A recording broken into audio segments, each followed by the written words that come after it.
یہ نہ دیکھو کہ حالات، امام حسین نے ایک دن بھی حکومت نہیں کی، یزید نے 4.5 سال کی، لیکن قیامت تک دلوں پہ حکومت امام حسین کی رہے گی، امام حسین کی رہے گی، اس لیے کہ ان میں استقامت تھی۔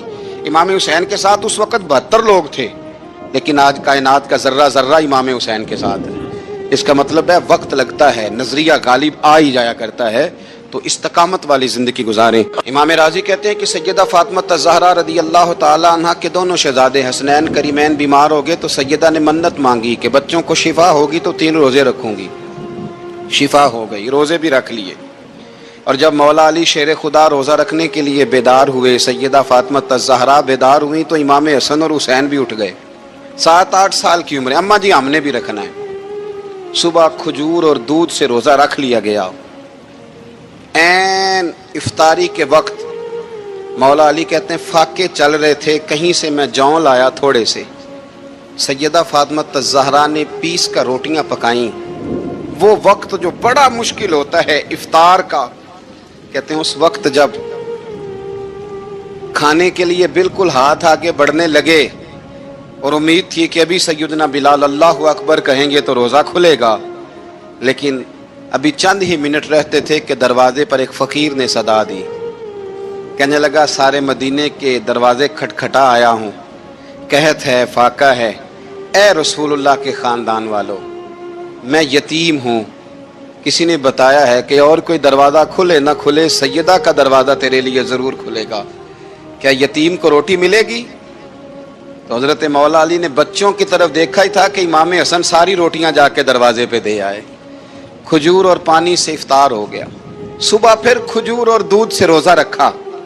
امام راضی کہتے ہیں این وہ وقت جب افطار کا ٹائم آیا تو پھر دروازے پہ کسی نے صدا دی، کہا رسول اللہ کے خاندان والوں میں مسکین ہوں، رات سے روٹی کھائی ہے، نہ صبح کھا سکا نہ دوپہر، کسی نے بتایا ہے کہ اس دروازے سے خالی کوئی نہیں جاتا۔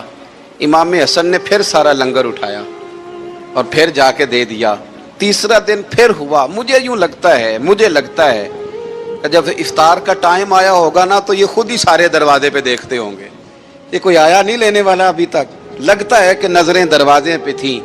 این افطار کے وقت 3 روٹیاں جب جوں کی پک کے آئی تو ایک بھکاری نے صدا دی، کہنے لگا میں قیدی ہوں، آج ہی قید سے رہائی ملی ہے، پہلے دن کسی کے دروازے پہ صدا ملی ہے، دی ہے روٹی ملے گی۔ امام حسن وہ کھانا دے کے واپس لوٹے، کھجور اور پانی سے افطار ہوا، اور جیسے ہی مسجد نبوی میں تینوں باپ بیٹا نماز پڑھنے گئے تو مولا علی کہتے مجھے بتانا نہیں پڑا، رسول کریم نے میری طرف دیکھ کے فرمایا علی تیرا، فاطمہ کا، حسن اور حسین کا 3 دن والا عمل خدا کو بھی بڑا پسند آیا ہے اور محمد مصطفیٰ کو بھی بڑا پسند آیا، بڑا پسندیدہ عمل۔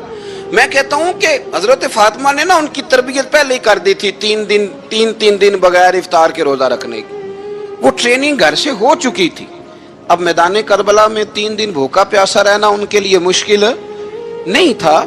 حضرت جناب سیدہ زینب بنت ابی رافع کہتی ہیں کہ سیدہ فاطمہ الزہرا نا ایک دن اپنے دونوں شہزادوں کو لے کے، جب حضور کی طبیعت مبارک بظاہر علیل تھی جس میں حضور کا وصال ہوا، دونوں شہزادے لے کے سیدہ فاطمہ نبی کریم کی بارگاہ میں گئی، کہنے لگی یا رسول اللہ میرے بچوں کو کچھ دیجئے سیدہ پاک، تو حضور اٹھ کے بیٹھ گئے، اس کندھے سے امام حسن کو لگایا اور اس سے امام حسین کو لگایا اور فرمایا فاطمہ یہ جو میرا حسن ہے نا اس کو میں اپنی ہیبت اور سرداری دیتا ہوں، اور فرمایا یہ جو میرا حسین ہے نا حسین کو میں اپنی جرت اور سخاوت دیتا ہوں، میرا حسین جرت مند ہوگا اور سخی ہوگا۔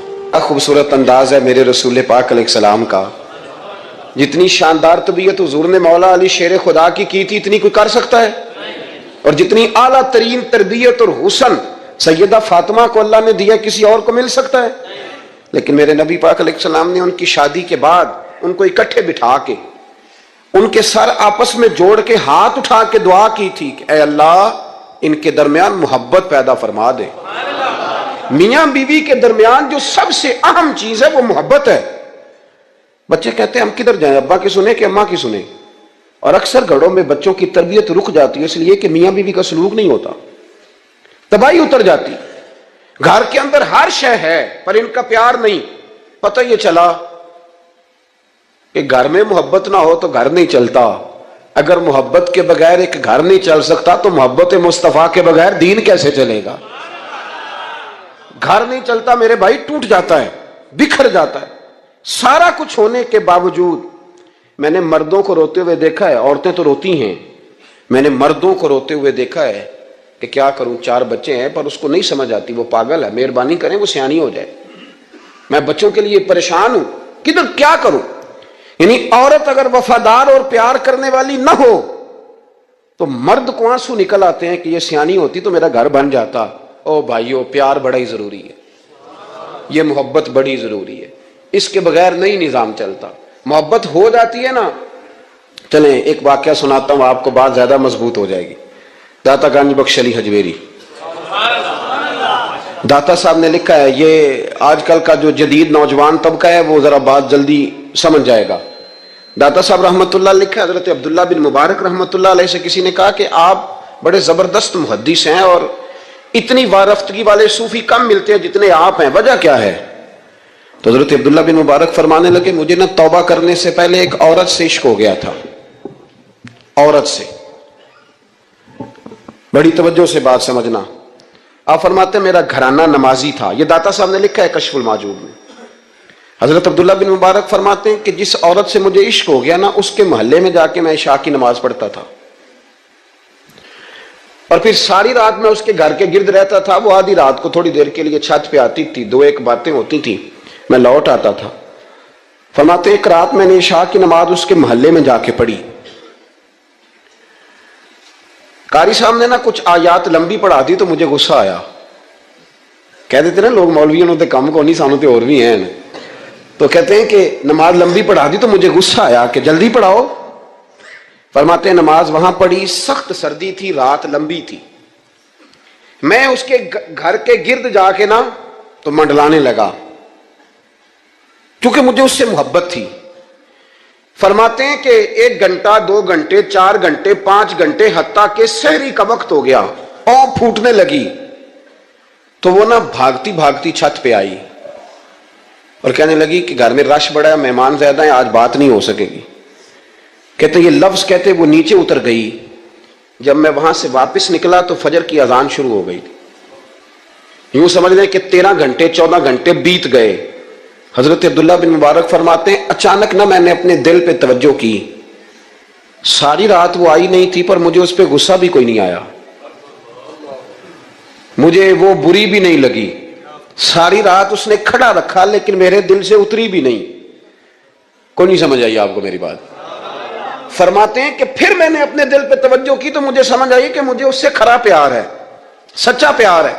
یعنی اس نے آدھا جملہ کہا کہ میں مجبور ہوں تو میں نے اس سے مزید نہ قسم اٹھوائی نہ گواہ مانگے، میں اس کی وہ مجبوری بھی فوراً ہی مان گیا.